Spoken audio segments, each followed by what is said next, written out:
Alright, so face shield Mooney here. Get it? Because you're wearing the face shield you told me I need to wear? Yeah, I get it. So he's it's funny, he works at Tinker and he's the only one at Tinker that's not a sheet metal guy. I'm a sheet metal guy. Oh, you are? Yeah, I'm a sheet metal. But you don't do no sheet metal work. It's because I don't do the work. Oh, okay. No, I'm just kidding. So, just kidding, boss. So he's gonna fab this bar up here. If y'all remember, we had to do some ghetto stuff on his bike. We had to fab up this little bracket right here to get his coil pickup to sit on there, and it's a little flimsy. So what we're gonna do is that piece he's cutting very safely is we're gonna weld it like right in here and then go across to this other piece we already made. That way it has a little bit more structure from this side, kind of brace it up, keep it from wiggling. And then he brought his plastics so he can get his plastics and seat on, and then we Amazoned him a new petcock for his gas tank, put that in there and it fits, it'll work. So no more gas leak. He's got spark now, well, pretty much. And then put his plastics on, and we fixed his brakes last time, so he's pretty much ready now. So we'll get him all fixed up, get his new stuff on here, and get him out on the track. See what this is the small. Now, given it's a 2-stroke, and you know what we learned about 2-strokes. So it's a 50cc 2-stroke. It's automatic, and he's actually on a true pit bike frame. It's probably the only one that's on a mini frame like that. And he's definitely the tallest guy. So he actually twists the throttle with his kneecaps. But yeah, so we're gonna get him fixed up and get out on the new track setup. We're doing a race on the 4th, if I haven't already mentioned that, which is this Saturday. So got to get him. Good damn well that video ain't gonna be posted on Saturday. It will. It will now that I got my new shiny computer that edits faster than ever. But yeah, we're gonna get him slapped together, get out on the track. He's a little bit more experienced rider than I am, so he's gonna ride the setup that I thought up, and we're gonna see if he thinks we should, you know, make this turn bigger or do this or do that. And then we'll give you guys the track layout for the 4th of July race 2 of the championship. And then yeah, so y'all stay tuned for that. Here we go.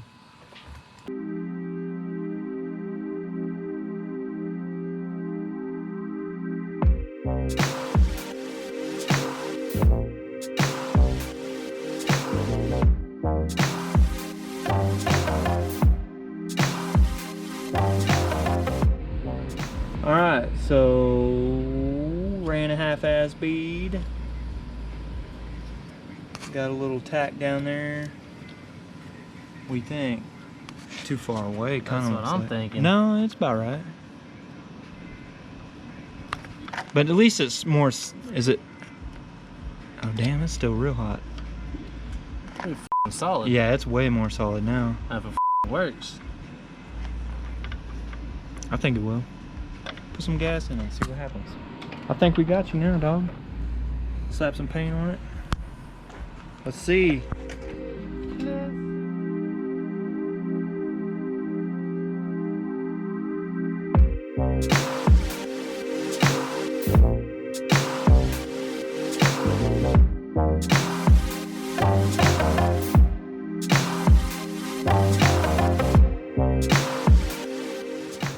Mooney all fixed up. He's gearing up. Just so happens he got the same gloves I do. Maybe it's good luck. So I got y'all on my helmet right now. Y'all should see how I'm holding my helmet like it's a kind of stick or something. One thing to remember, kids, you got a brain up here, so always wear a helmet. Always wear a helmet.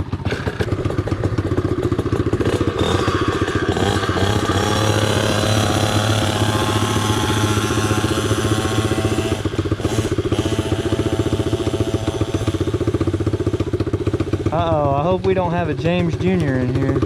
And he's got.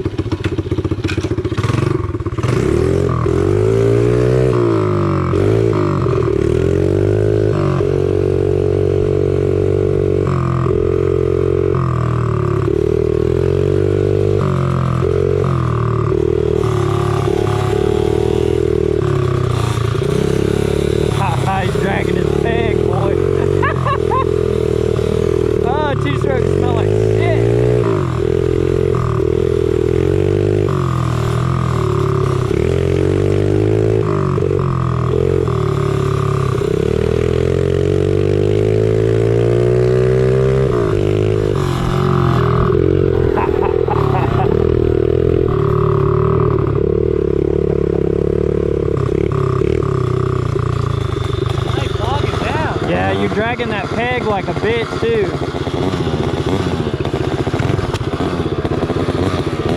That carb, your carb probably needs cleaned out.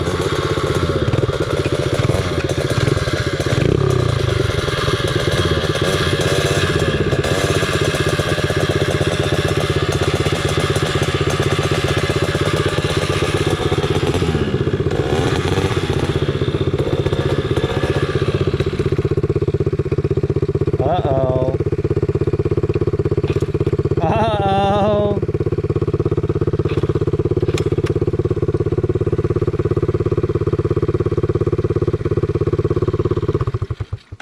Way up.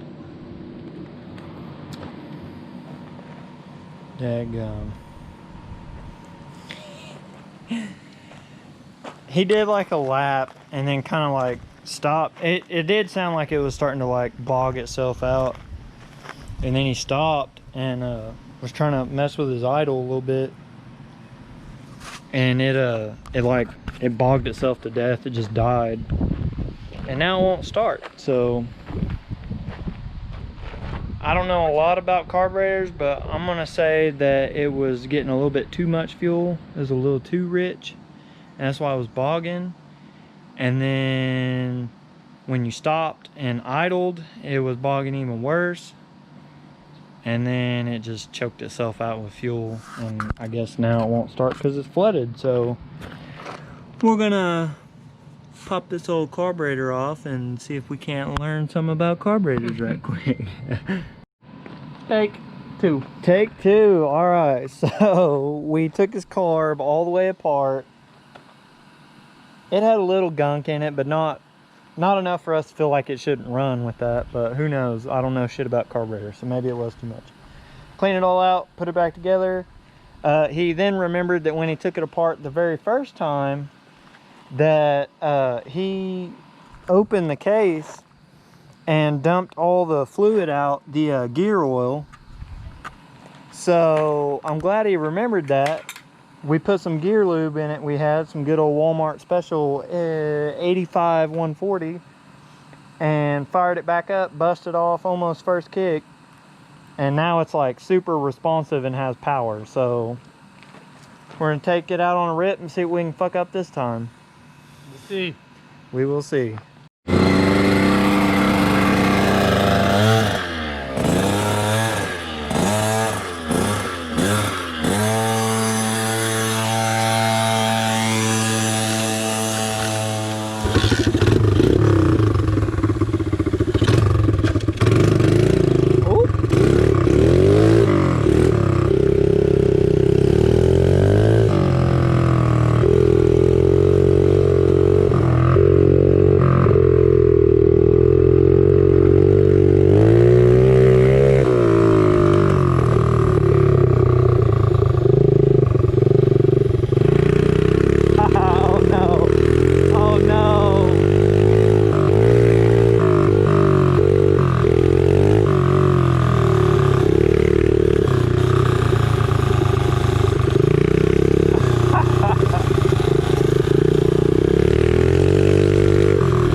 Need me a back brake? Damn, dude, I keep doing that. I'll do that and then just pull it and then just yeet. Damn. That is the third time I have crashed this bike, and it was that same way every time.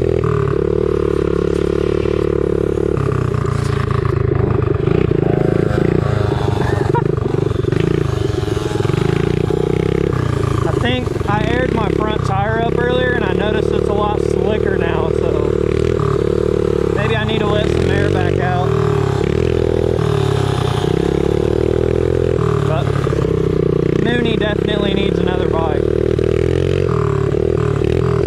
Huh? Something wrong with it. Won't even go now? I'm full throttle the whole way.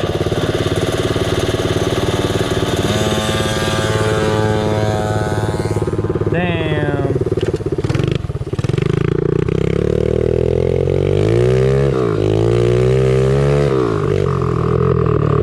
Well, my shit ain't no better, to be honest.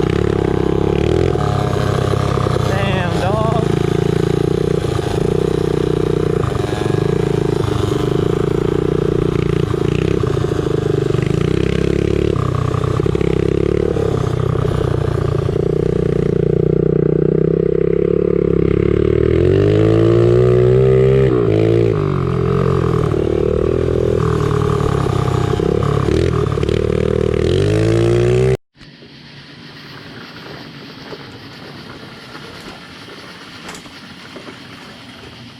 Well, it got dark on us. We were trying to figure some stuff out. We let it sit for a while. Got to talking, got back out, tried to fire it up, and what do you know, it started running like a top. We think that his clutches, Chris was thinking about it. Chris came out and was checking out what we were doing, making all this racket, and he started thinking, hey, you know, it kind of seems like them automatic clutches are going bad because they're kind of sticking and not. And I was like, dude, that's some pretty sound logic. And then how Mooney had the case off and leaked that fluid out, and then we tried to ride it, not much, maybe 200 total feet with hardly any fluid in it, and then we put a whole bunch of fluid in it, and then it still kind of ran like crap, and then it sat for about 2 hours, cooled off. Mooney hopped on it, rode it, and it was actually running pretty much like it should. So we think his clutches, he doesn't really have any like bottom end power, so we're leaning pretty heavily on it's the clutches. Whatever the first set of clutches are, don't grab, but then when he gets in the top end, it actually gets some pretty good top end speed. So Mooney's off Friday because he's a government boy, and I'm off Friday because FedEx Freight is gracious enough to let us off that day. So he's actually going to come out and help. We need a little bit of help getting the track just right for race day, which is the 4th, Saturday. So Mooney's going to come out, help us. I think we're going to build a little tabletop or something, make sure all those corners are nice, maybe try to chunk some clay in a couple of the corners to firm it up a little bit so it's not just straight sand. And then we'll actually race, because it got dark on us after his started running right, but we'll actually take mine and I'll kind of run side by side with them, and we'll see what we think, if it's still competitive or not. Mooney's a damn good rider. He's experienced, so you know, if he can keep up with me on this, then he's competitive. Because while I toot my own horn, whatever you want to say, I got second to a couple decent two-strokes, and I'm a novice. So if he can keep up with the second place bike that is slower than 3 of the other bikes in the championship, and he can keep up with me on that, I'd say he's probably competitive. And as far as my bike goes, I know this is mainly Mooney's bike video, but I'm still leaking major oil from the JB Weld job I tried to do on the case. I guess I didn't do it good enough. I haven't been having luck with JB Weld lately. Must be doing something right. Maybe I have some old expired JB Weld or something. Yeah, that's it, guys. Hope you enjoyed the video. If you did, please like it. Leave us a comment if you think we're stupid, or you think what we did is cool, or you got a question on our ghetto engineering or whatever. And if you like that and what we're doing with this baby right here, then let me make sure. Yeah, that's high country interior and dash in a 95 C1500. So if y'all are into some stuff like that, and y'all are into the bike stuff, and you're into LS swaps, you might want to subscribe to the channel so that you can see what we do in the future. It's up to you. But yeah, that's about it for tonight. Thank you guys for watching. Peace out. We'll see you later.